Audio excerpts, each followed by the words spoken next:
Good morning. My name is Charles Rutledge. I'm the Executive Director of the Sunrise County Economic Council. Thank you for joining us today for a recording of a presentation that we did on the morning of October 30th on the economic impacts of COVID-19 on the Washington County economy. Sunrise County Economic Council is a nonprofit that works to create jobs and prosperity in Washington County. We're also the economic development arm of Washington County government. I want to thank you all for making the time to listen to this recording and for your interest and concern for Washington County. I want to start today with context of how we as a community, as a county, are moved into the pandemic and the challenges it's brought. This first slide looks at population across the county using decennial census numbers by age cohort. There are two things I'd like to point out on this slide. I guess there's three. One is that the overall population is declining and has been declining in our communities almost for 100 years in general, and that the population is getting older. And there are two lines I'd like to focus on here. One is the gray, which is a population 65 and over, which is a significant part of the population. And the other line is, of course, the red, which is the middle-aged population. As you can see, this is an increasing share of the population here in Washington County. And that's a concern for a few issues. One is that it shows that we have a disproportionate number of households who are at their peak earning years, who have lower healthcare costs, relatively lower childcare costs relative to other age cohorts, which is great. The problem is that we don't have replacement cohorts for them. So before the pandemic started, we were a relatively older community with a real concentration of individuals in middle age without replacement cohorts. So a community that was slated to become older, to skew older over the coming decade or two, and then to actually become much smaller. I mean, much smaller than our communities have been since the Civil War. That was pre-pandemic. As you'll see, some of the impacts of the pandemic are unexpected in migration, and they may actually change this context. But that was the context going into the pandemic. We also are particularly vulnerable. I mean, a disproportionate share of our population is middle-aged or elderly, and as such are much more vulnerable to serious complications and death from the pandemic. One upside from an economic standpoint of being disproportionately older is that a lot of households actually have a steady source of income that is based on the Social Security system. Over a quarter of individuals in Washington County receive Social Security in some shape or form, with a vast majority of those being older people who are receiving retirement benefits. So we have just a lot of households that are going to have income that's quite steady, that is not really immediately affected by an economic downturn in any particular industry or in the local economy, which gives our economy a certain amount of stability and momentum going into turbulent economic times. But there does also point to a weakness, though, which is around labor force participation, which you can see in that bright green line, which is the growing number of individuals who are disabled or have been determined to be disabled under the Social Security guidelines.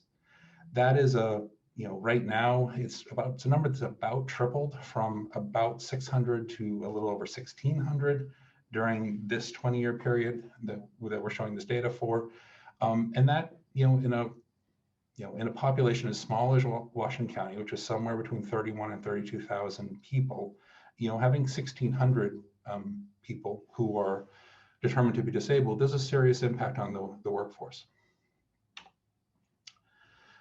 Before I get into some things that are much more about, I guess, the real impacts of the pandemic, I did want to talk a little bit about, again, these general conditions. One is poverty rates. We are one of the most economically distressed counties in the Northeast. We are the most distressed county in the Northern Forest region using the northern, excuse me, using their definitions of distressed. We are often, depending on the measurement, one of the most distressed counties in Washington County, in Maine. And you can see, poverty rates that are relatively high. This graph actually compares us to our sister or neighbor county, Hancock County. And our rates tend to be, in the high teens for the overall population, with a particular, emphasis on the young. The people who are most likely to be in poverty are children in Washington County. And one thing I will point out here, which I usually say when I show this slide, it is really important, in my opinion, to look at the 65 years and over. Because even though those poverty rates over 10% are serious, it's really a sign that Social Security works. We have a lot of elderly households that are, above the poverty limit. They may be struggling, may be on limited income, but they're above the federal poverty limit due to that Social Security income, which we saw referenced earlier.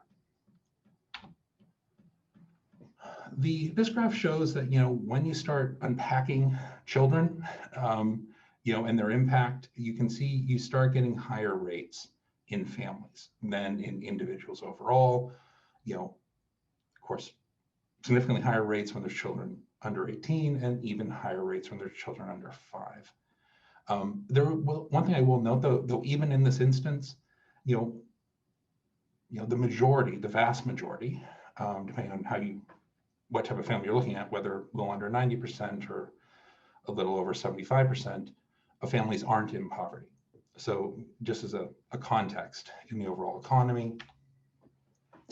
But when you look at certain types of households, in particular single moms, or as the Census Bureau puts it, families with female household or no husband present, then the poverty rates start becoming severe.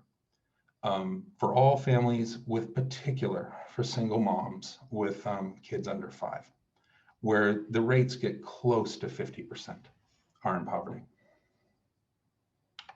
And I'm pointing that apart because I think it's an important feature, it's an important aspect, a concerning aspect, an important aspect of the overall economic picture in Washington County, that single moms with kids are the type of household most likely to be in poverty.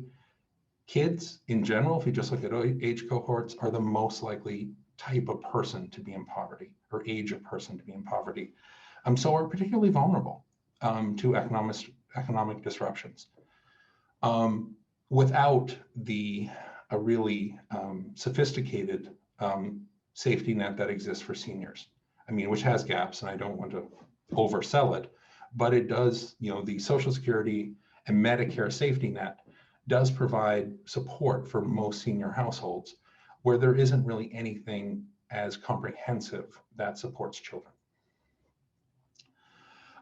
This slide tries to look at our employment, honestly, as a county, by sector. To me, this is just like a roadmap to see where we need to be most concerned, honestly, about job losses.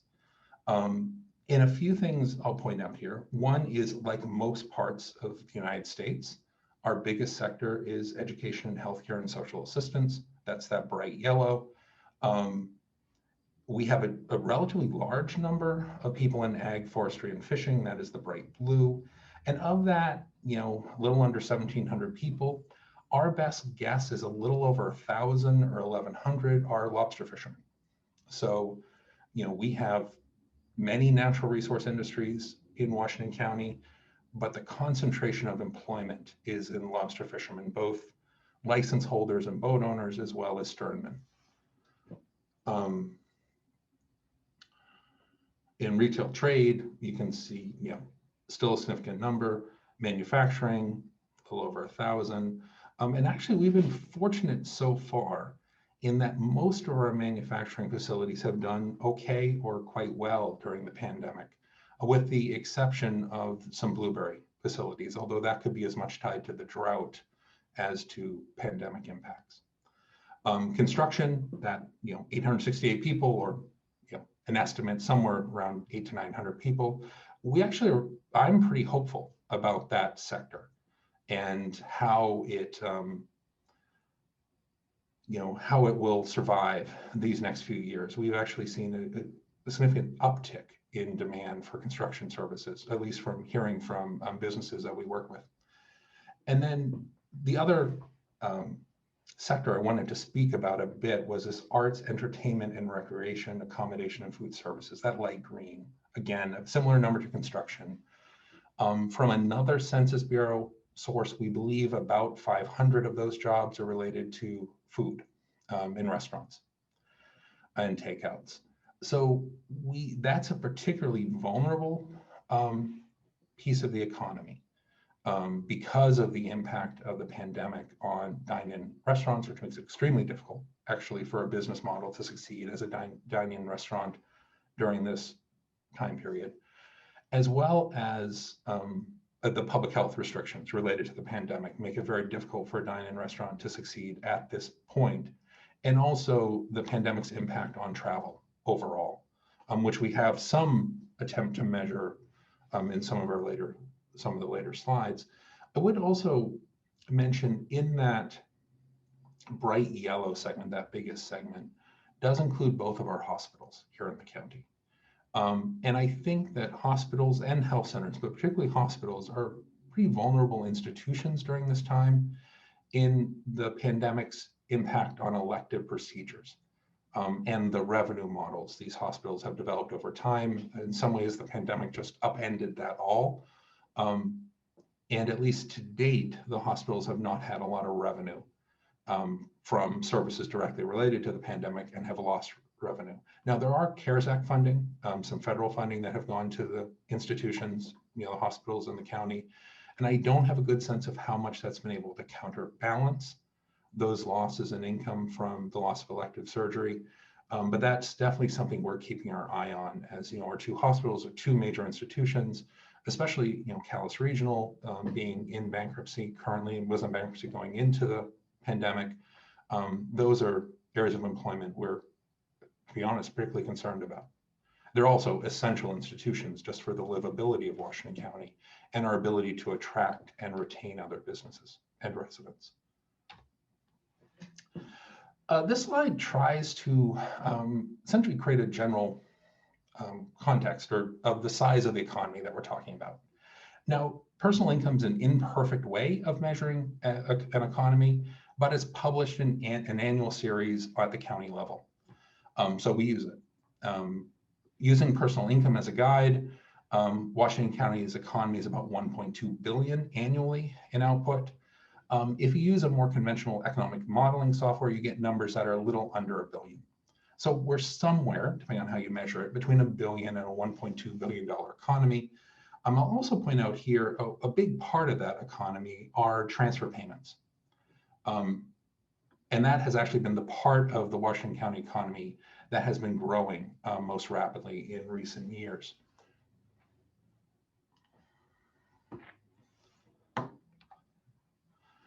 This tries to unpack transfer payments, and in our region, almost all transfer payments are from the public sector.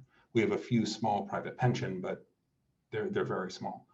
As you can see, as you would expect, based on those numbers of retired individuals, that blue, the retirement and disability insurance, is a significant and slowly growing portion of this income.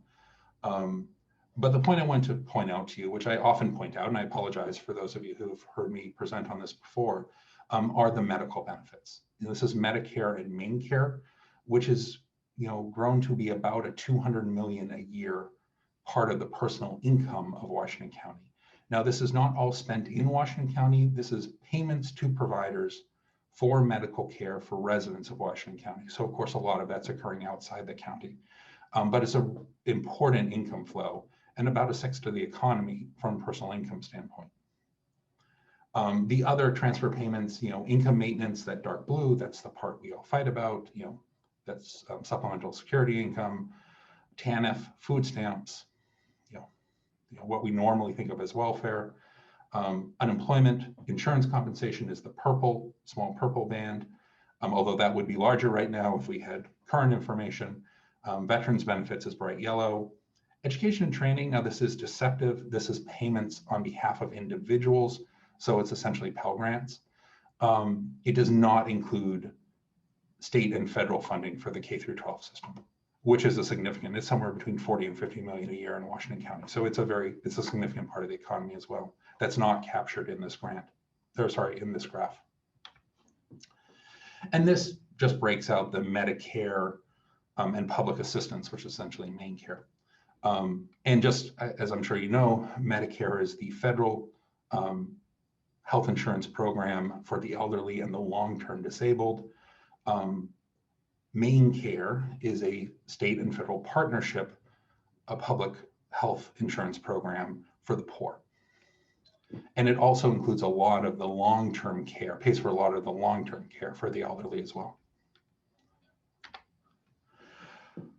So more context setting, this is a way of looking at the economy through the lens of taxable retail sales. So this doesn't include non-taxable items like food, regular groceries, but it does include lodging, restaurants, building supplies, anything you'd buy, any like stuff from the hardware store, most things from Walmart that aren't exempt groceries. And just to give you a sense, a little under 225 million or so annually in Washington County. Autos not being a big part of that number, to be honest. Building supplies, which we might actually see that number go up a bit with some of the construction boom that's happening locally. Food stores also likely to see that number go up going forward. And then general merchandise, which is largely Walmart, actually. It seems to be a lot of just one business is driving a good part of those numbers. And then lodging, restaurant, as you see up top.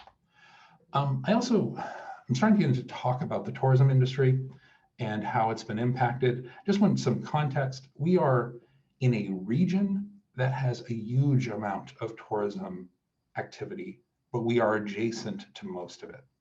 Almost all of it's happening on MDI when you look at it from dollar amounts. This looks at lodging in the two-county area over time, and Bar Harbor's the bright yellow. Washington County is the little rainbow of colors underneath that. So Calais, Eastport, Jonesport, and Machias, we're just our industry is really small relative to the size of the one in MDI. This looks at restaurants. Now there's more variation here because I think of particularly the role of Ellsworth. And you also can see Calais standing out a little bit more here in Machias, where you have kind of year-round restaurant use from local residents that I think creates a larger impact, and also the second home community's use of restaurants in the summer. You see more activity in some of these service center towns than compared to lodging. But even so, it is our lodging industry, our tourism industry, as measured by restaurant and lodging sales, is relatively small. But it is important from a job perspective. Again, that estimate of about 500 jobs, 800 some in the whole sector when you include arts and lodging, and about 500 of those being related to food. This is our attempt to measure the impact of the pandemic on this year's tourist season. It's an imperfect measure, to say the least, but it's what we have, honestly, as a data set. So this compares, restaurant and lodging sales in Washington County, and the colors just are denoted the different economic statistical areas that the state uses: Calais, Eastport, Jonesport, and Machias. And this goes from June to August. Ideally, I would go June to September because our tourism season does include September, but we didn't have the September numbers yet from the state. So to compare apples to apples, it is June to August across these several years. It looks like we took a hit that's probably about 30% or so in revenue in these restaurant and lodging sales. There are some disclosure issues. I have a hard time unpacking how that's divided between restaurants and lodging and which parts of, kind of which sectors took the biggest hit. But there's a significant impact. Despite the fact that it seemed, traffic seemed pretty lively this summer, there was a real impact on just the amount of goods that were sold. And unfortunately, we can't at this point unpack how much of that was driven by fewer people visiting the area as tourists, and how much of it was driven by year-round residents or summer residents not using restaurants as much, particularly because of the restrictions on dining in over the, especially during the early summer, but throughout the whole summer in many restaurants. So, and I will mention again, this is, when you look at the overall economy, $1 billion economy, the difference between 14 million and 10 million in a summer tourist season honestly isn't that large, but it does, because of just the really high employment numbers you see in that restaurant sector, it has a disproportionate impact on Washington County families. The next few graphs try to unpack the impact of the border closings related to the pandemic on Washington County. This is total monthly sales in the Calais Economic Statistical Area, and these again are taxable retail sales in nominal dollars, over a 16-year period. And as you can see, a pretty strong seasonality with very low numbers at the beginning of each year, going up to a peak in early summer, falling through the fall, going up to kind of a second higher peak each year in the Christmas shopping season, and then returning to a very low number to essentially the next January, almost like a heartbeat rhythm. But you can see that very clearly, through the boom periods of the early 2000s, getting lower during the Great Recession, and then a very slow recovery, actually peaking in 2018, which I didn't expect, with lower sales actually in 2019. So far, the numbers in Calais seem to be holding up okay for general retail. Because of Walmart's disproportionate impact, it's really hard to unpack what's happening, for small locally owned businesses. It's possible they're being impacted harder than Walmart has been. So they may be suffering more than these numbers would indicate. But so far, surprisingly, it looks like retail has held up okay in Calais, although given from some of our later slides, we can see where there's no guarantee that that will continue.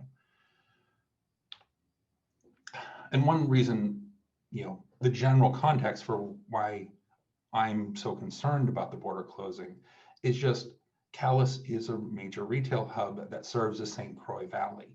And only about a third of the residents in the St. Croix Valley live on the US side of the border. So the closed border, the essentially closed border, really in theory would have cut off the retail establishments in Calais from a lot of their customer base, although that is not showing up so much in the numbers to date. You can see it though in the traffic going through the border. This is overall the port of the customs port of Calais, so including all 3 border crossings. This shows impound personal vehicle passengers, which is the vast majority of individuals who come into the US from Canada are in personal vehicles. And the number essentially fell off a cliff this year. I was also interested to see that it had already dropped in half, in some ways without us noticing, in the years from, after the Great Recession, which is a significant change in the flow of people, which I don't have a good explanation for, but a pretty significant change, and even more dramatic change with the pandemic. This unpacks the numbers on a month-by-month basis. You can see, relatively steady and expected numbers in January and February. March, especially, I assume the latter part of March, significant numbers, and then falling off a cliff. I mean, we're looking at around 5,000 or less individuals coming into Canada in personal vehicles, through the port of Calais each month since April. Interestingly, you don't see that in trucks. So of course the line here is lower in 2020, but we're only looking at 3/4 of data. So once the fourth quarter is in, we're probably looking at relatively flat truck traffic in from Canada, which again is very interesting given the way that the national economy has yo-yoed and collapsing and then rebounding so quickly.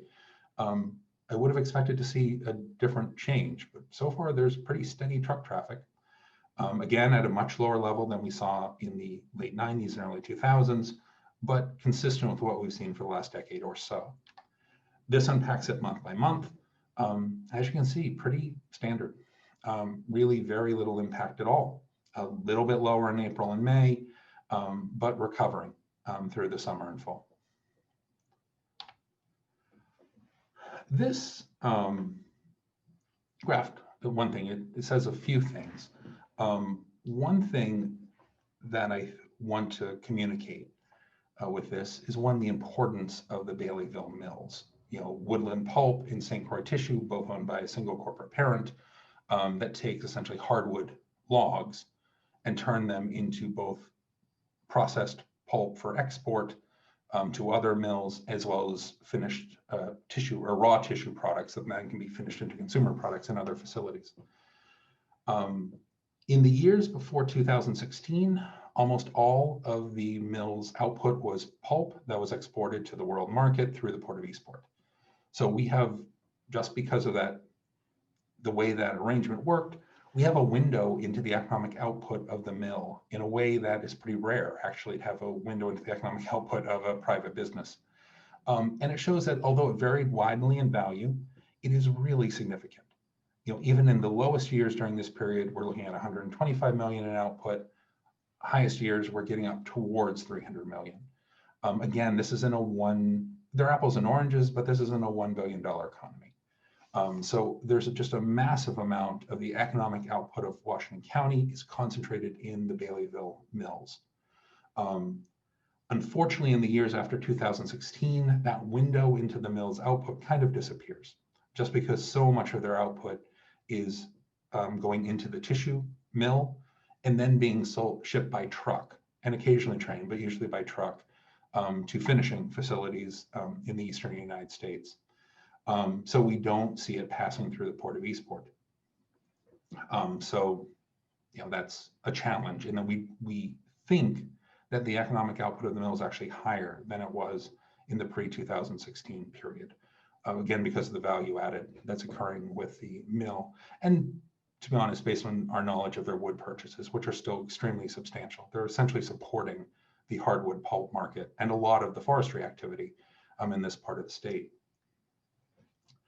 And this is an area of resilience in the Washington County economy, in that such an important and large piece of the economy is focused towards a market, which is tissue products for domestic consumption in the United States. That is quite stable. It's actually had an early boom period in the early days of the pandemic, and no real sign that it will be hit hard by if we do have an extended recession. This is another area of resiliency, although you have to do some projections. Unfortunately, wood harvesting reports are a lagging indicator just because of the time it takes for the Maine Forest Service to publish.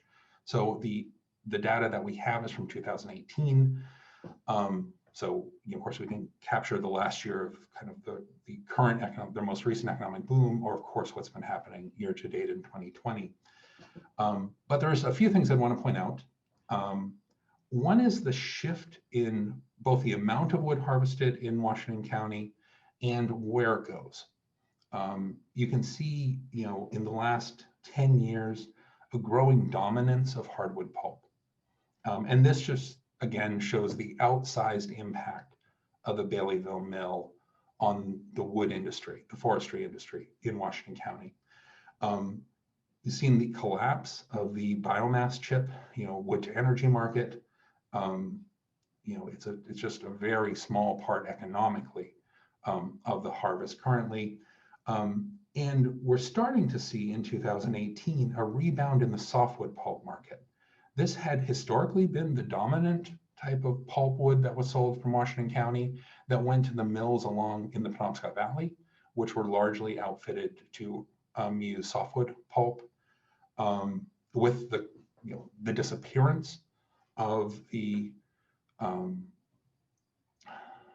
pulp industry, paper industry in this Penobscot Valley, about a decade ago, actually less than a decade ago, you really saw that part of the market for Washington County wood collapse. With 9 Dragons coming back online in Old Town, it's starting to come back.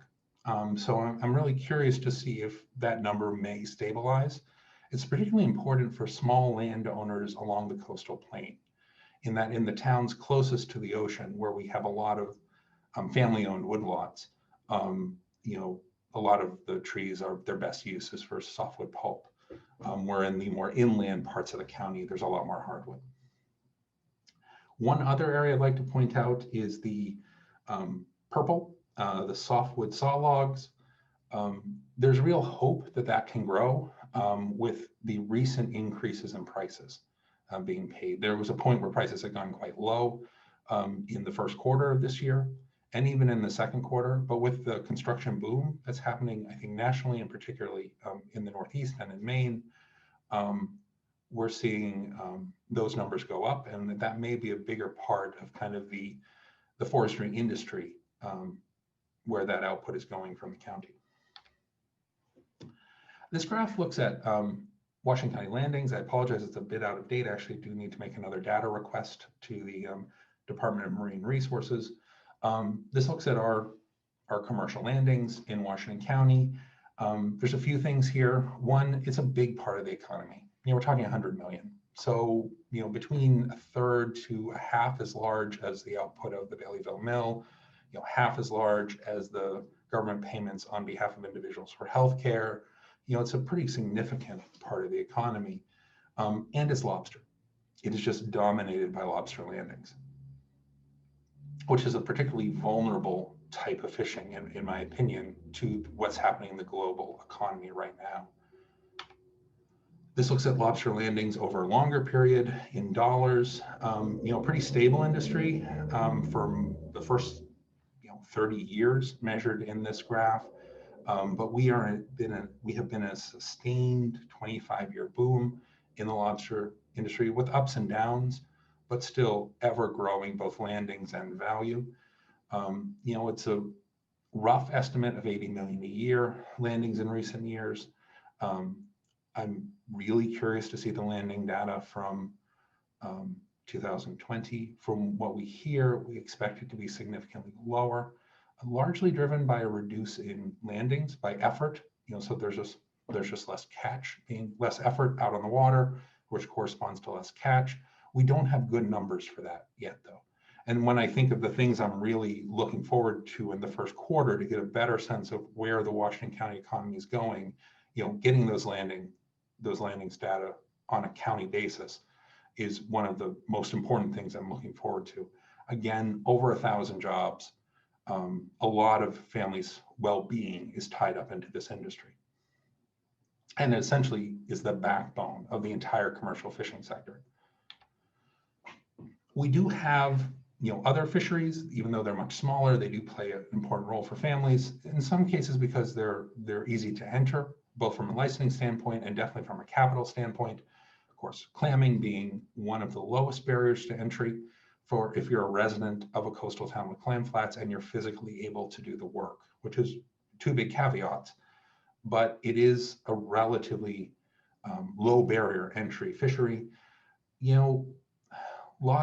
It varies a lot year to year in value, largely driven by prices, but it's somewhere between, here you can see 4 and 9 million in these years, between 5 and 10 million, kind of over a longer time period, but extremely important for those families, who are depending on that fishery. I also want to put up this slide about the sea scallop industry. Not a huge amount of money, always less than 10 million, a lot of years less than 7 million, less than 6 even, but it's heavily concentrated in the Copsic Bay area, in an area that doesn't have the same intensity of lobster fishing. So it's an extremely important fishery for the eastern part of Washington County, for the communities around Copsic Bay, and really for fishermen along, the coast in Washington County, but particularly Copsic Bay. And And we're essentially, Copsic Bay is now the center of the sea scallop fishery in Maine and definitely in Washington County. The price, the floor fell under the price collapsed during the last week or two of the scallop fishery in March. The bulk of the fishery had occurred. You know, most fishermen, I think, made out well during the season as a whole. We don't know where these prices are going to be when the season reopens this winter. And this is another area where we're really going to be watching closely to see if there's demand for the scallops, you know, that can support a price, and then what the effort will be around meeting that demand. Another industry that we don't have a good window into, but of course is important, supporting dozens of jobs in Washington County, is of course farmed Atlantic salmon. It's one company now, and since 2010, the state hasn't published landings data, particularly because it's essentially one company's economic output. And they don't publish it for confidentiality reasons. But it's significant. The value of the value of salmon landed in Washington County is about the same as the value of lobster landed. Very different industry, very different cost of production, corporate organization. You know, it supports less jobs, although still a significant number of jobs. And this is another higher end seafood, not as vulnerable to lobster, to the slowdown in resort and cruise ship purchases, but still, you know, a somewhat vulnerable part of our food production system to, you know, a long-term economic downturn. And finally, the blueberry industry, which is an industry that came into the pandemic on really hard times. The farm gate price of blueberries has essentially collapsed in recent years, falling far below the cost of production in 2017, rebounding a bit in 2018 and 2019, although it's still, you know, there's a lot less land in active cultivation, less money being invested in the acres that are being cultivated. You know, it's an industry that's in real crisis. That's affecting, of course, it's having an impact on the two dominant processor growers, Wyman's and Cherryfield Foods, which includes Maine Wild Blueberry Company, and on a lot of family-sized farms that sell into that ecosystem or sell directly to customers. 2020 was a particularly awful year where the decrease in effort over the past few years and, you know, really uncertainty around the field price intersected with a historic drought. So the numbers are going to be grim this year for both the amount harvested, the quality, and the price from the blueberry industry. This is an industry that I actually don't think is going to be hit hard by the pandemic at all. I actually think frozen blueberries, especially since so many of them are bought by home, you know, that somehow go into home food production. You know, I think that part of the industry is pretty stable and could actually see an increase in demand related to the pandemic. But there's some other, you know, the competition from cultivated berries, as well as just the impact of several years of reduced effort, you know, reduced number of acres being cultivated and reduced intensity of cultivation essentially is going to, you know, it's an industry under extreme stress. The next few slides try to unpack what the federal government did in Washington County. And the short answer is it did an immense amount. As best as we can estimate, we've been able to identify about 90 million in federal payments to individuals and businesses in Washington County from April 1st to September 30th. This is, I mean, there's no other way to say it. We're a $1 billion economy. This is a massive infusion of funds, similar in value, you know, to the annual landings of the lobster fishery, you know, but it's actually cash in general. It's not quite cash, but there's pretty flexible payments to individuals and businesses. Of this, you can see the And I have to admit, some of these are estimates based on what we know of public policy and some using some, I guess, commonly accepted take rates to apply those to the Washington County population. But the dark blue is actual numbers published by the Small Business Administration. So for the Paycheck Protection loans to small businesses is a relatively small slice, but one that we know exactly. The estimated Paycheck Protection loans, these are essentially 40 large loans that were made to the major employers of Washington County, which, because of disclosure issues, could be a wide range. There's about a $20 million, not 20, about $50 million range that could occur within. Our best estimate is it's, a little over 30,000, or sorry, 30 million. Pandemic additional compensation and lost wages assistance. This is essentially the $600 a week, and then the later $300 a week of additional unemployment insurance. And that was authorized by the CARES Act, administered through the state of Maine for individuals who are unemployed. And then the bright green are the direct stimulus payments, the economic impact payments that were mailed directly or deposited directly into individuals' accounts early on in the pandemic. This graph, same numbers, just showing them, on a bar graph, so you can get a sense of their amounts. This, in some ways, it's challenging to know how to think about this. In some ways, it explains why there isn't more hardship, despite the amount of economic dislocation that has occurred. Those impact on restaurant jobs, the unknown but significant impact on the lobster fishery, other things, the shutdown of economic activity for, an extended period last spring and early summer of much economic activity. One would expect to see, honestly, much more suffering and much less economic activity than is apparently occurring when you look at retail sales numbers and you look at other numbers in Washington County. So I think, our perception is that, at least to date, these federal stimulus payments, to take them as a whole, have largely blunted the economic impact of the pandemic for many people. Not all, of course, because people fall through the cracks, but for many households, this has really blunted the economic impact. I don't know what happens as the impact of these wears off. I think that over time they will. I mean, when you throw money into a system, especially money of this level, it is going to cycle through the system a few times. Although historically, Washington County has a relatively low multiplier effect because we're a very rural economy. An urban area, the dollars tend to cycle through that economy longer. In a very rural area, because we're specialized, because we buy so many things and services from outside of our region, the money doesn't cycle as long, but it still cycles a few times.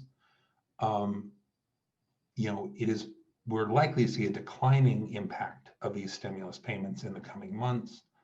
And it's possible we could be looking at widespread hardship, kind of the type you would have expected to happen this summer by late winter or spring or summer of next year, especially if there are shutdowns again. If the public health measures would enforce or require more stringent limits on economic activity. It is also possible that there'll be another round of stimulus. It's unknowable at this point. But if there is another round of stimulus, at a similar scale to what we saw in the first major kind of set of rounds, it's possible that a lot of households in Washington County will at least get through the first half of next year in relatively good shape. It seems odd to say that, and I know this isn't a sustainable economic development model that relies on large transfers of wealth from the central government to our regional economy, but it does have a huge impact. So just to put that out there, the CARES Act had a massive impact on Washington County. I think that's not unique. I think that's common across the entire economy of the US. but definitely in this economy, the one that we have a sense of what's going on, it had an immense impact. Another area that we're trying to get a handle on is what's happening in real estate and in demographics. We've definitely heard from real estate agents and from people who are selling their homes that there is an unprecedented level of interest in single-family homes in Washington County, and that a significant number of those homes are being purchased by people who, at least initially, are moving themselves and their families to Washington County to live. We don't know how many of these new residents plan on staying in Washington County long-term. There's just a lot we don't know, but something really unique is happening in the real estate market here. It's actually hard to dig out from the statistics that we have. This is the Washington County single family home sales data from the Maine Association of Realtors. You can see those low numbers in the late 2000s through the Great Recession, recovering, 8 years or so ago, and then starting a pretty steady, significant increase, from 2012 on. 2019 continued that trend of more units being sold and at a higher price, you'll see from later slides. 2020 looks slated to exceed that. And then the 2020 number, as you can see, is just for the first 3 quarters of the year. So once the fourth quarter data is added to that bar, it's going to substantially exceed 2019. This unpacks, compares quarters across 2019 and 2020 for Washington County single family home sales. You can see the first quarter looking like a pretty significant increase, like the market was doing better. Second quarter, pretty even, although I think this is masking a collapse in activity during the early part of the second quarter and then surging activity towards the end of the second quarter. And in the third quarter, you can see a pretty significant increase year on year, which corresponds to what we've been hearing from individual real estate agents. This looks at median single family home prices, as sold in constant 2020 dollars, 2007 to 2020. There's a pretty significant decrease in the median value, through the end of the housing boom, through the Great Recession, and even through the first several years of the recovery. Really only reversing in 2015, and then really seeming to accelerate, but going up in 2019 and really accelerating in 2020 to higher values in real dollars than we've seen in recent history. And as you look at it on a quarterly basis, it's even more significant. Pretty steady, slight increase, on the first and second quarters, and then a really significant. We haven't seen median home prices, north of 160,000 in real dollars. I'm not sure ever, definitely not in a very long time. So the economy is both moving a lot of houses and at a higher price. I'm sorry, Jen, I just noticed you came off mute. Was there a question? Yes, there is, Charles. Sorry, I was trying to catch you at an in-between time. Oh, sorry. The question is, do we know if school enrollment has increased based on single family home sales? We don't. We don't have the state published census numbers or enrollment numbers from the schools yet. I have heard from individual school numbers that they have increased. And in some cases, that's actually following increases from the previous year. Like there was a modest increase in the previous year and a modest increase in enrolled students, actually attending the public schools this year. We also know, or at least we believe, there's been a significant number of homeschooled children in the county as people have, decided to homeschool as a coping or as a way to deal with some of the restrictions and challenges of attending the public schools during a pandemic. So that, we anticipate those numbers will show an increase in children, especially when you add the two together, but we don't have those numbers yet.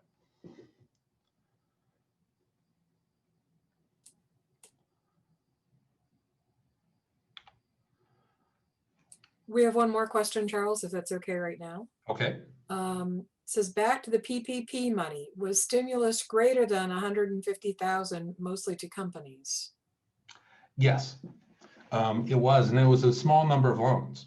Only about 40 some loans, 42 loans, I think, with the largest going to Woodland Pulp, as you would expect. The hospitals, St. Croix Tissue, a lot of nonprofits are in there too. The federally qualified health centers, SCEC was in that lowest tier, but we were one of the PPP loan recipients in that, in that pool of 40 some loans, as well as a lot of nonprofits of our size or bigger. You think of a major employer in Washington County, it was probably one of those companies receiving a loan. And that is an area where we have there are two limitations on our estimate. One is that we are basing the economic impact on Washington County based on the location of the primary office of the business. So, we're capturing Woodland Pulp.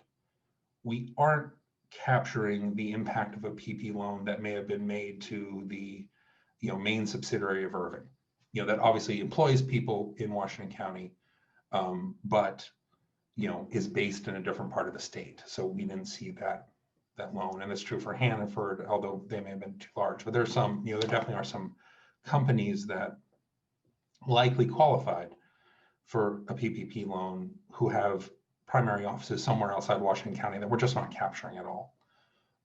The other limitation is because of disclosure requirements. They're pretty wide ranges. For instance, for Woodland Pulp, I think the range was between 5 and 10 million, and they're the only loan of that size, for Washington County. And we don't know if that was $5 million, $5 million $1, or whether it was $9 million plus dollars. We are estimating it that it's $7,500,000, so right in the middle. But that piece of the pie is the one where there's the most likelihood of error, because in each of those cases, we just assumed the loan was at the middle point of the range that was disclosed. Thank you.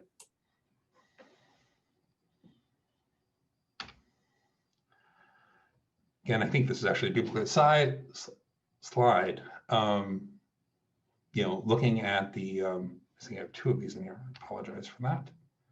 And finally, I wanted to end coming back to this employment across sectors in Washington County. This is really how we're looking at our strengths and vulnerabilities. I think we enter into this pandemic with some real extreme vulnerabilities. Our dependence on healthcare and social services during a period where the institutions that provide those services in the rural context are struggling, to be honest, because of the overall billing and economic environment they're working within. We need those institutions to survive and to thrive. And we went into the pandemic with, our Machias Hospital actually in pretty healthy financial shape, but after an extended period of very trying financial times, and our hospital in Calais in a period of very trying financial times. And so, depending on how much disruption occurs due to the pandemic, that's a real vulnerability we have if we would see significant employment losses at those institutions, or God forbid, some restructuring of those institutions in the way that changed their employment and the services they provide to our community. Another area is in this lobster fishery. It has provided a lot of wealth in Washington County. It has helped a lot of families support themselves and to thrive economically over the last 25 years. But that's 1,000 jobs that are heavily dependent on sales of a delicacy that is often used as a celebration food when people are on cruises, when they're at resorts, when they're celebrating in high-end restaurants. It's part of why it's been able to create the wealth, is because it's such a desirable food but that's a type of food that's much harder to shift to home cooking. And the type of food preparation that's occurring during this pandemic. We have that vulnerability in restaurants and lodging. Our tourism industry is small, but it still creates still supports a significant number of jobs, and it's been hit hard. And it's uncertain what the next 6 months look like for restaurants, and it's uncertain what the next tourism season looks like for restaurants and hotels. Construction, I think, is going to be okay, unless something changes in the capital markets or in interest rates. From what we hear, every contractor is booked up. With the influx of new people coming, with both people spending more time at home and investing their disposable income in improving their home because they're spending more time in it, as well as the influx of new homeowners who are buying homes, many of which have been vacant for a period of time, and planning to make significant improvements. So that piece of the pie is pretty safe. I think a lot of the employment in manufacturing is quite safe unless something significant would happen in the global financial markets. We're extremely fortunate that our pulp and tissue mill is doing well and is positioned to do well in the coming years. Retail trade's harder to put a finger on. So far, the sales seem to be holding up okay. I worry about this shift, that the pandemic will accelerate the shift to online shopping, which will make it harder for our local retail businesses to survive and to thrive. But that's, that's kind of where we're thinking. The data we're looking for is to find out what's happening in the lobster catch, because I think that's going to have a huge impact on how our commercial fishing communities do in the future and how so many of those families are going to do in the next year or two, paying a lot of attention to the federal stimulus discussions. And then I think we are looking at a pretty marked reduction in economic activity next year, unless there's another round of stimulus. So I hope that was helpful, and I apologize for the elements of this that are a monologue. Jen, are there any other questions? Yes, we've had one more come in. This is any sense of impact on new American families who may not have qualified for stimulus? I think a lot were hit pretty hard.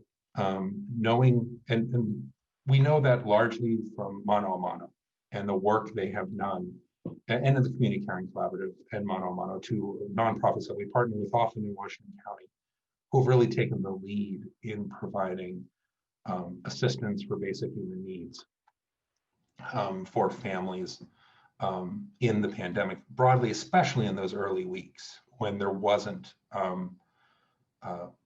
federal assistance and additional or expanded unemployment benefits or direct payments. I know from our own experience working with clients through Family Futures Down East, we had a significant number of families where the primary wage earner in the household lost their job. It was up to, I think, almost 40% at one point in the early spring. The federal stimulus payments really helped a lot of those families and really helped them, make it through the few months until the economy reopened a bit. For some families, especially those where there was an undocumented member of the family, there weren't stimulus payments in the same way. And those households, I think, took a real brunt. We also know of reduced activity, at Fair Trade Lobster, which has since been sold. So some of those lobster processing jobs, there was some activity there, but not the same level as in previous years. And the general challenges in the blueberry industry look to have impacted employment also. And of course, several members of the Latinx community are business owners. And I'm sure we're impacted by the restrictions on restaurants and some restrictions in construction, although given the structure of individual businesses, they do tend to be focused on takeout, which did better in this year than dine-in restaurants, and in the trades, which in construction, again, has been a bright spot in the local economy. That's a long answer to say we don't know, although we anticipate the level of hardship was severe in the first month or so of the economic shutdown, and that for some families, the federal stimulus just didn't help them, didn't reach them. Is there any kind of an estimate on what wreath season will look like this year with the restraints? So far, it looks like it's a relatively normal race season. Although we don't know what will happen with individual workers coming in and testing positive or needing to quarantine because of exposure, which was a major factor during the blueberry harvest. The system appeared to work well to limit exposure to the year-round community and to other workers, but it did present quite a lot of economic hardship to the migrant workers who were essentially forced to sit out a really key part of their earning season for the year. And there's a danger that that will happen for the migrant workers who come in to work on the wreath harvest as well. At this point, I have not heard that there's a significant reduction in activity planned, although I am not sure. And our wreath industry is unique in that so much of it goes its output goes into honoring veterans. So it's has a different revenue stream and a different revenue model than a lot of other, like a retail model would have. I don't know what the economic uncertainty will have this year around kind of the retail part of the market, and what the shift in donations that may have on future years of Wreaths Across America's activities. So another question has come in. Is there any data on the role that foundations had over the past 6 months in stabilizing nonprofit programs and organizations? We know it's significant, especially among, well, it's significant. We know it's several $1 million in a sector, especially in, not at the hospital, university level of nonprofits, but at the, Down East Community Partners, Sunrise Opportunities, Sunrise County Economic Council, Mano a Mano, Community Caring Collaborative, among our partner kind of size of nonprofits, which there's a substantial number in Washington County and a pretty significant employment, especially when you include the conservation nonprofits as well.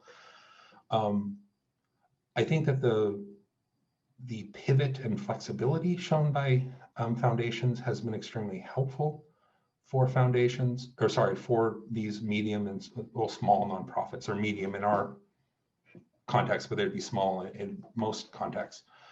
I have to say the PPP loans played a really important role as well in an infusion of a significant number, essentially 2 months worth of payroll, a significant amount of dollars into kind of nonprofits as employers, which I think the combination of the two, the increased giving from especially Maine-based foundations, in combination with the federal stimulus or support for nonprofits as employers, really, I think, helped most nonprofits to get through this kind of the first 6 to 8 months of the pandemic and its economic impacts in relatively good shape.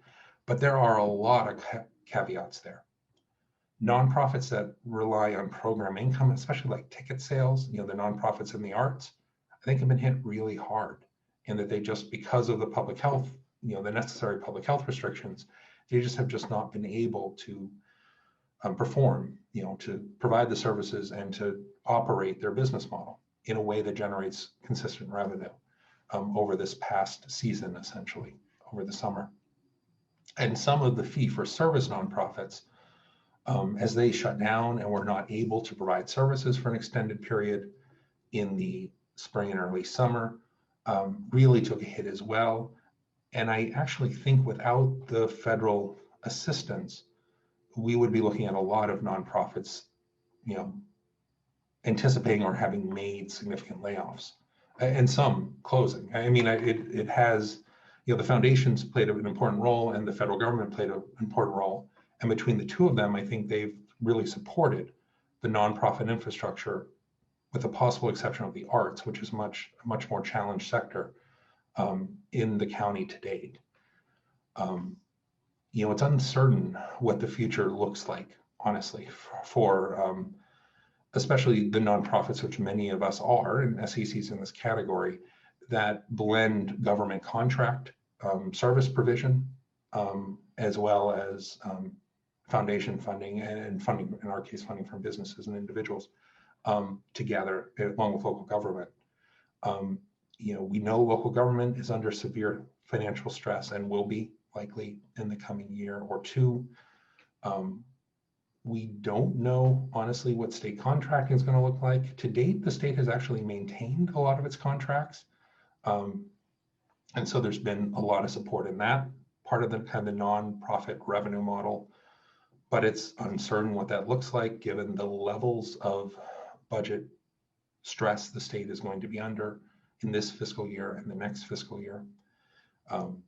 Sorry, I'm starting to get beyond the question, but I am worried about where we're heading, even though the combination of federal and foundation support over the past 6 to 8 months has, I think, put the nonprofit sector in a much healthier place than I ever would have anticipated if you would have asked me in early April.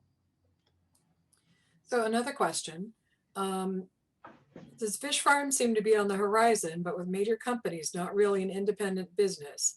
Is there a way to improve buying locally? Trying to find a local business is difficult when they only have a cell number and they don't advertise well. There's a lot to that question. We definitely, it appears, although again, the final construction decisions are going to be, driven by global financial markets and global demand in many cases for high-end seafood products, that the land-based aquaculture proposals, including the one in Jonesport, are moving ahead, which is exciting for the job creation and the economic activity and, significant jobs during construction, and even in Jonesport's case, about 70 jobs long-term. We also, as an aside, it appears that the wind projects that are in the pipeline, particularly Down East Wind, which is the one that's furthest along in permitting, are moving ahead as well. So we'll probably see a flurry of construction activity there in the coming year or two, which will be very welcome if we are heading into a period of economic scarcity. On the small scale side, that's a challenge. I think there's a few things going on there. One is adapting technology that has worked in other places to the conditions in Washington County is a challenge, and we're fortunate that we have Down East Institute, who's really taking the lead on trying to figure out just the mechanics of a small scale filter feeder aquaculture, particularly mussels, but also other types of filter feeder aquaculture in our region. So we're really fortunate we have that, but there's work that's ongoing, but work that needs to be done until I think we have a chance of growing out a sector. There also is this challenge of local access to seafood. I mean, we have an extremely sophisticated distribution system that buys seafood here and moves it to the major urban centers, along the East Coast. It does not provide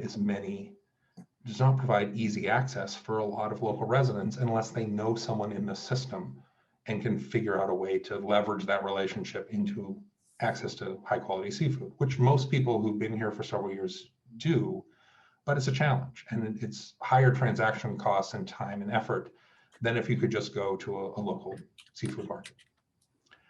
That problem exists for our really, honestly, sophisticated and long-standing wild-caught fisheries.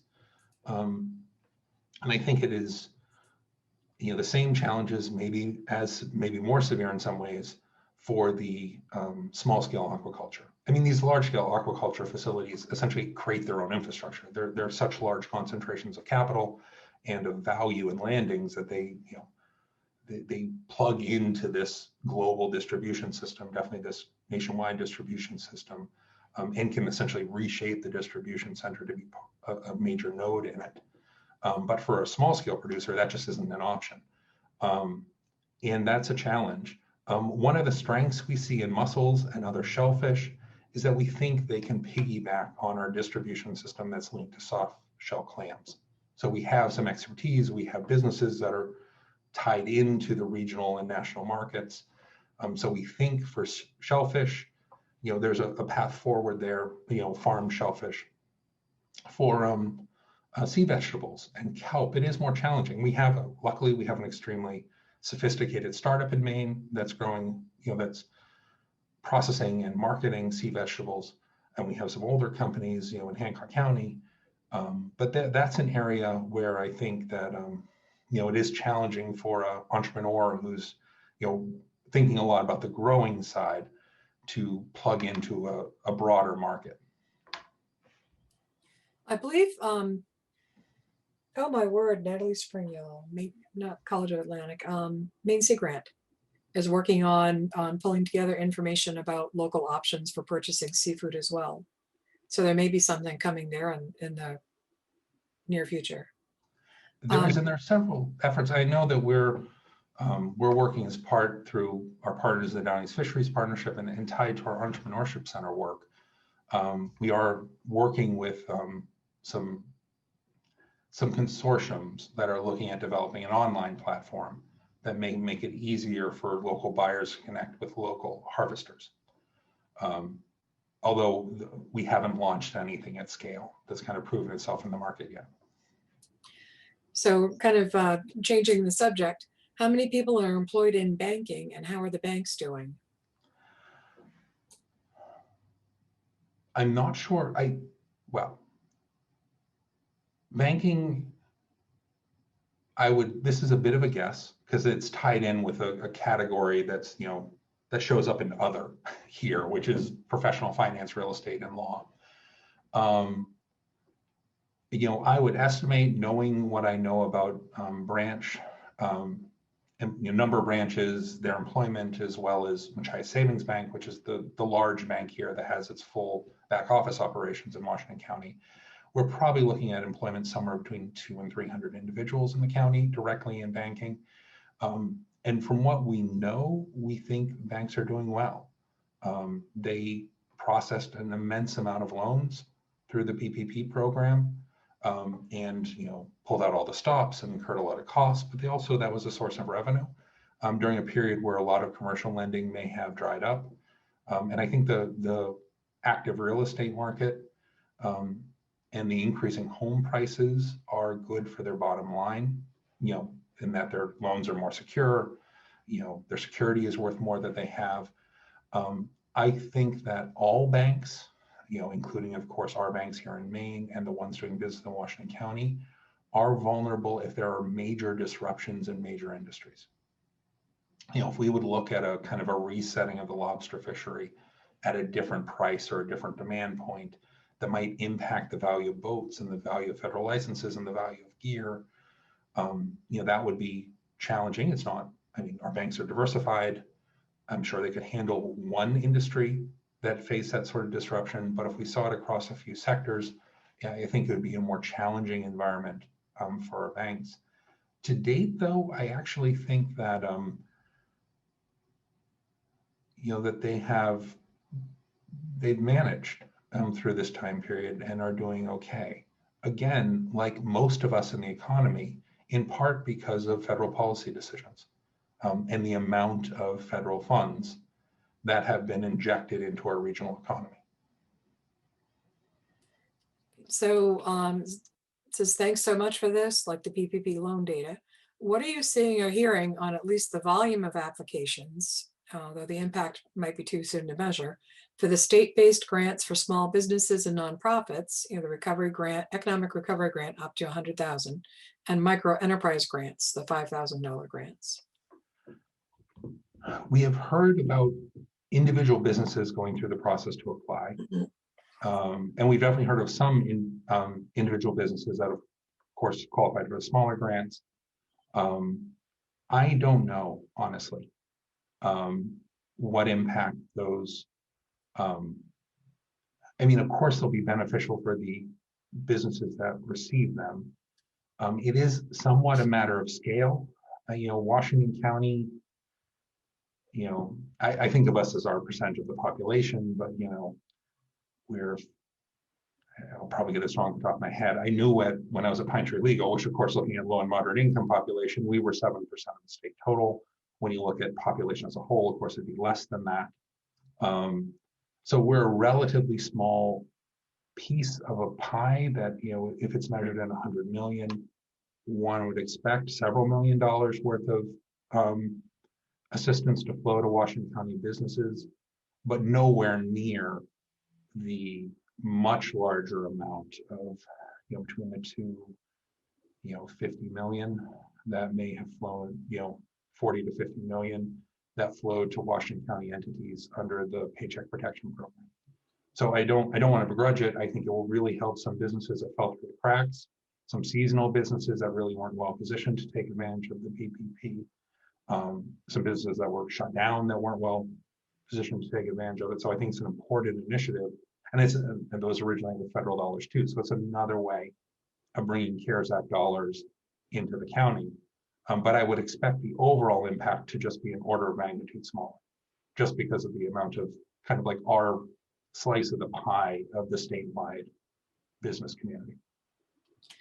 Has there been feedback from smaller entities about the second round of CARES Act funding and any issues with application process?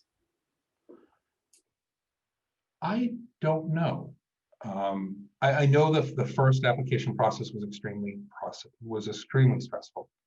And we're fortunate in that our local banks really made an effort to staff up and work with businesses of all sizes. I know from hearing about the experiences in other regions that wasn't always true, where banks may have really just focused on their major clients and not, invested the resources to help all potential borrowers the way many of our local banks did. So I think we're really fortunate in the way they approached it.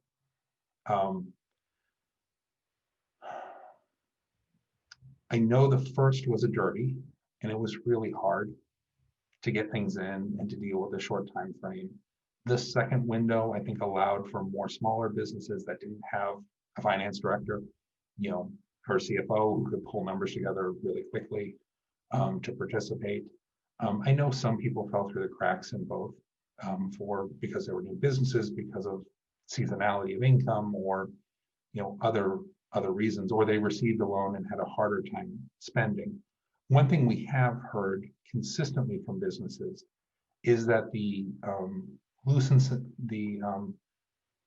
more loose restrictions on how money could be spent, or the time period in which money could be spent, and the payroll to other allowed uses percentages that happened with the last stimulus bill really did allow businesses to at least anticipate forgiveness of the full loan amount, where I think many businesses and nonprofits would have only anticipated forgiveness of half or 3/4 of the amount. And the change in restrictions really opened up an opportunity to look for forgiveness for the full amount.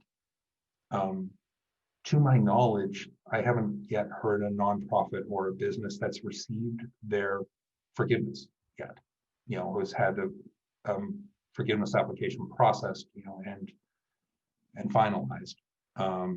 So we are anticipating that for the vast majority of businesses and nonprofits in Washington County, because of the extended period and the flexibility around payroll, that entire amount will turn out to be a grant, not a loan, or will be a fully forgiven loan. But that hasn't actually happened yet. So there is some uncertainty there as well. But just as an aside, the forgiveness application process itself was very much simplified for the ones with the smaller amounts, the under 100,000. It was just a one-page application and could be signed electronically and submitted even. So that worked pretty well, I think. The viability and access to the internet and technology is difficult at best in Washington County. Courses are sporadic and costs can be out of reach. Where are we at, and where might we be going in that realm? Well, this is definitely one of those cases where the pandemic has dramatically accelerated trends that were already becoming apparent in the economy and in culture more generally. We knew that broadband was a major issue in Washington County, that there were too many communities that only had access to barely adequate cable and DSL.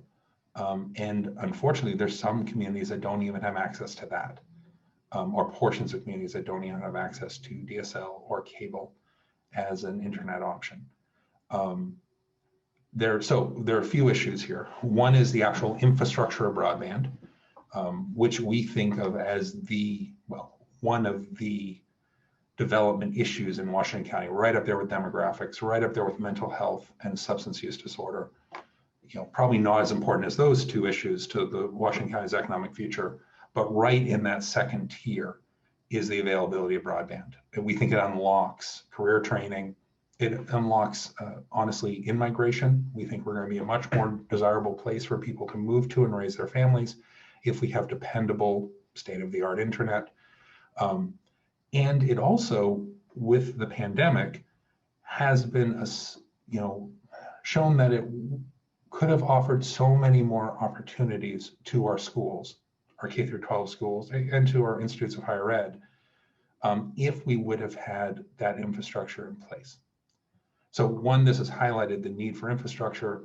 For SCEC, this has become one of our top priorities, is to really work with communities on locally driven and implemented broadband solutions that in our goal, although the community is the final decision maker, in our goal would serve every household that's connected to the electric grid. We're really looking at something as close to universal service as we can, to leave as few as possible households out of the broadband infrastructure.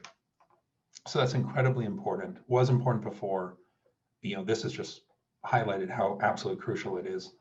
There is another piece, though, which gets to the digital equity issue that, of course, our friends at Axiom have always put front and center, and we've really seen that illustrated in the K through 12 systems.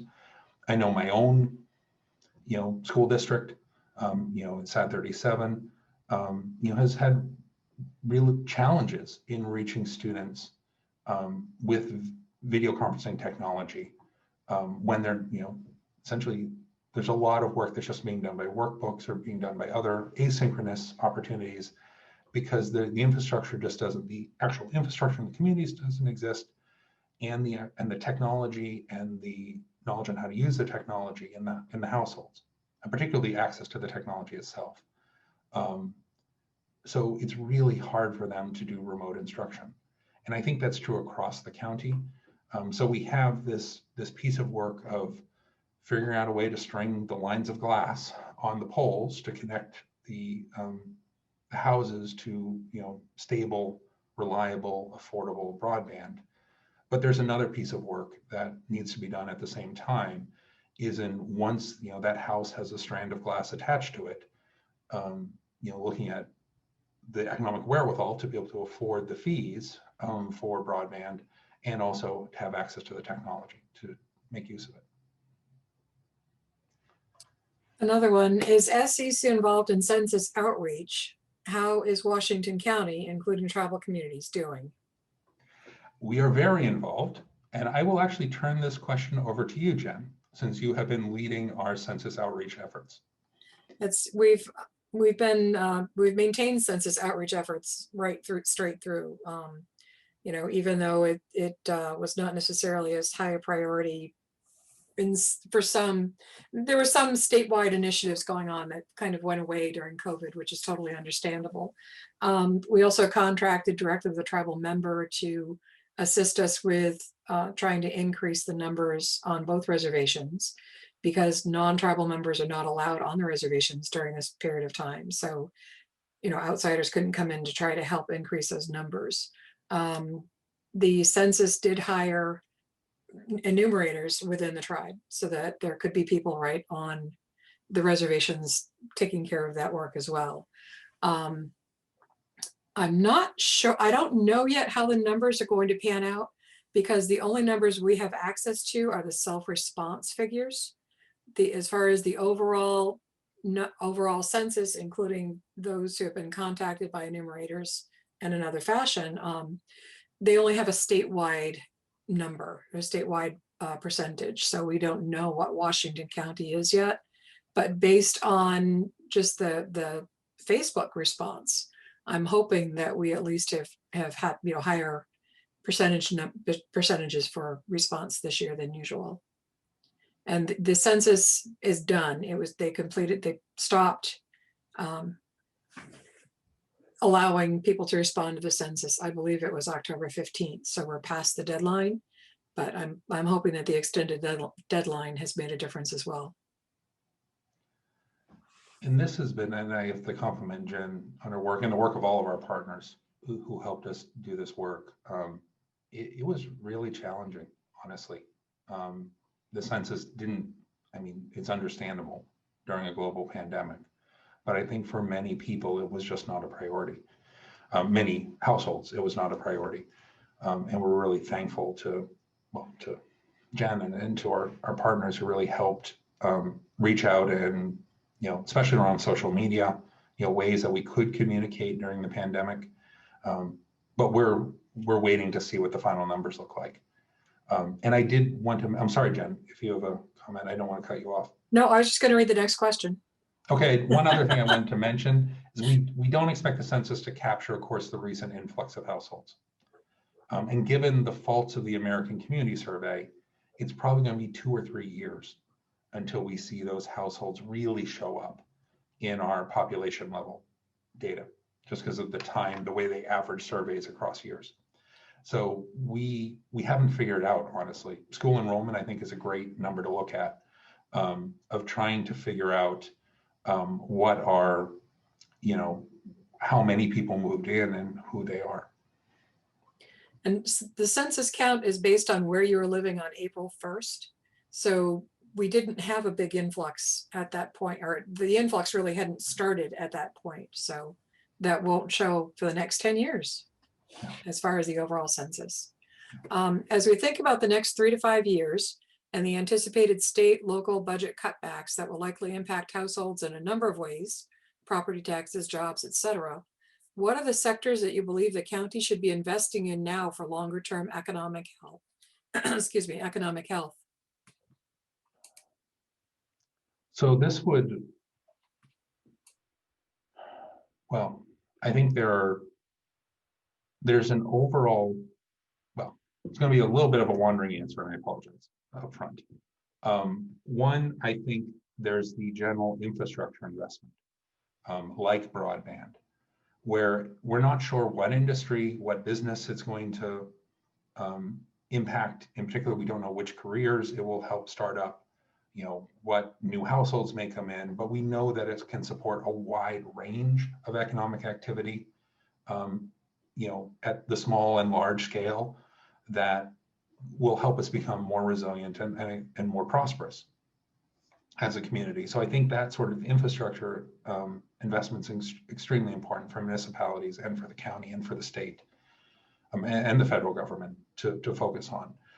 When it comes to sectors, from what we've seen to date, it appears that natural resource industries are showing, some natural resource industries, particularly those around either home food production, you know, so compost and garden soils, that type of industry, or that's around preparing food, whether it's canned food or other frozen food that is consumed at the household level. Those industries appear to be quite stable and have actually seen pretty significant increases in sales during the pandemic. So I think the food sector as a whole, which in my book would include, you know, the land-based aquaculture, small-scale family-based aquaculture, and of course our wild-caught fisheries and our blueberry industry and the local food movement. I think that industry, that sector as a whole, looks to be a sensible area to look to in the future. And the next area of investment is, it hasn't changed because of the pandemic. You know, we believed it was important before, and we still believe it's important, but we think our institutions are under more stress, and that's in our anchor institutions. And for Sunrise County Economic Council, we really define that, you know, at least in the kind of the top order of magnitude, as of our 2 hospitals, you know, Calais and Machias, and our 2 institutes of higher learning, you know, the community college and University of Maine Machias, that those anchor institutions are just essential. And I think a similar argument could be made for the federally qualified health centers. Of course, the health centers at Pleasant Point and Indian Township. And yeah, those are and of course our K through 12 system. You know, those institutions, I think, are going to be under a lot of financial stress over the next few years, and finding ways to support those institutions and help them preserve capacity, I think, is an important task, both because they provide essential functions for us and for the people who live here, but also because they're just essential if we're going to attract investment from the outside, whether individuals investing in moving their families here and taking a chance on us, whether it's, immigrants coming here to start over, or to build a year-round residence, whether it's people perhaps with more financial means who are relocating their household here from another part of the US. Those institutions are really important for us to be able to compete for those households, as well as for individuals in Washington County to both maintain their health of themselves and their families, as well as to plan and execute on a career. So we're right at 10 o'clock. There are still a few questions. Do you want to continue answering questions? And if people can stay with us, they can be here, or did you want to stop at 10 o'clock? I'd be happy to continue, though, of course, I do understand if people need to drop off. I mean, most of us are scheduled to the minute right now. So, but I would be happy to answer what questions I can. So how much money on PPP or PPE, it says, went to out-of-state, out-of-country businesses that work in Washington County? And is there a way to tell what was actually used in Washington County? Not that I know of. We use the proxy of primary place of business. And in most of the businesses we could identify, as far as we know about their business model, it's largely focused on Washington County. So we're pretty confident that for the vast majority of the loans that came into Washington County, a lot of course, the payroll impacts and some of the other economic impacts were largely benefiting Washington County. We have no way of knowing, at least we have not figured out how to both identify the total amount that went to businesses that do business in Washington County. Well, that would probably be possible, who have primary places of business outside of Washington County, but have branches here. We probably could figure out that total amount. I don't know any way of apportioning it to understand the impact within Washington County. And that's a big piece that we don't know, where we probably are seeing additional federal stimulus here in payroll and other activities that isn't captured in our graphs. So another question, what additional programs or initiatives could UMM and WCCC provide in the context of COVID-19 impacts to address some of the concerns discussed? Well, we've definitely seen, I think both the opportunities and the challenges of remote learning have both institutions have dived into remote learning.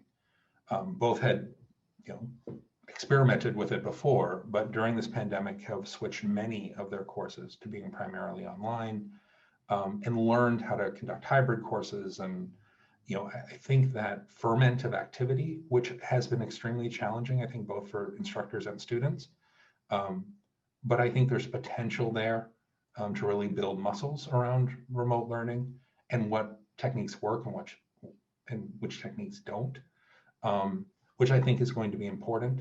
One thing that has occurred to me, as an institute, as a nonprofit, most of us are working from home on any given day. Usually less than a quarter of us or a third of us are in one of our office buildings, which is a major difference for us as a workplace. And as I think forward to the winter, it may mean that we don't have to drive on bad roads. I mean, I've never had a job where I didn't have to drive on bad roads because you needed to be in a place to do the work. And for many institutions, which I think include, higher ed, there may be a point where they can just be much more flexible in how they deliver services in the future, which could really improve the quality of life here, given how many weather challenges we have and the distances we deal with as a rural area. So that's probably rambling a bit. So it's that focus on remote education, I think is a key part. I think they're working on it. I think it's an area where there's a lot of room for creativity and innovation, especially on how you build relationships. I mean, learning, like everything else, occurs in the context of a human relationship. And we've spent thousands of years learning how to do that face to face in the same space, and how to create meaningful human relationships that facilitate learning, that facilitate creativity, collaborative work without being face to face, I think is one of our major challenges now. But if we can do it, I think it opens up a lot of opportunities. And then one final question related to census. With new households moving in but not being counted, won't it be an extra burden on smaller municipalities' funding and revenues if they are not really counted for the next few years? It definitely is going to be a challenge for, for the state of Maine. When you look at the amount of federal payments that come into Maine Care, for instance, which is often driven by population numbers, and they're some of the biggest economic impacts of a census. I think it is going to be a challenge in some ways for us as a region if we see a 10% or 20% population boost over the next few years, and it's not captured in our census numbers. There are some mechanisms like school enrollment, which is measured directly each year, where those population changes will be caught much sooner and will impact funding much sooner. And of course, to the extent that new families moving in are investing significant dollars in their homes, and with rising property values, that will provide some benefit to the tax base, which will help municipalities a bit. But it's a real challenge, and the timing could not have been more unfortunate vis-a-vis the census for us. Well, that's what we have today. So there are a couple of thanks, and some folks say it's been a very superb presentation, Charles. And there's a hope that it will become a quarterly or semi-annual event. Oh, thank you. We'll definitely consider it. I mean, we're learning how to do remote work as well. So this is something that is our first time trying it. So I'm glad that people found it valuable. And I would like to do a little plug for our Economic Summit, which is coming up on the 16th and 17th this month, where we're trying a fully remote approach focused on conversation, where we'll have a keynote that's actually in the form of an interview, breakout sessions that are in the form of panel discussions, and then a session at the end. We're essentially meeting for 2 hours each day, and a session at the end of the second day where we're going to try to bring small groups of participants together for direct conversation. So I just wanted to let you know, I'm sure you've seen the save the date, but we'll be registration for that, I think, will be opening very soon. And we're trying out this format to see if we can find a way, again, focus on human relationships, find a way to have meaningful conversation in this medium. And I want to thank you all for your time in attending today's presentation, and also in your interest in Washington County. There. Well, thank you, and I look forward to seeing everyone at our Economic Summit. Thank you. Have a good morning.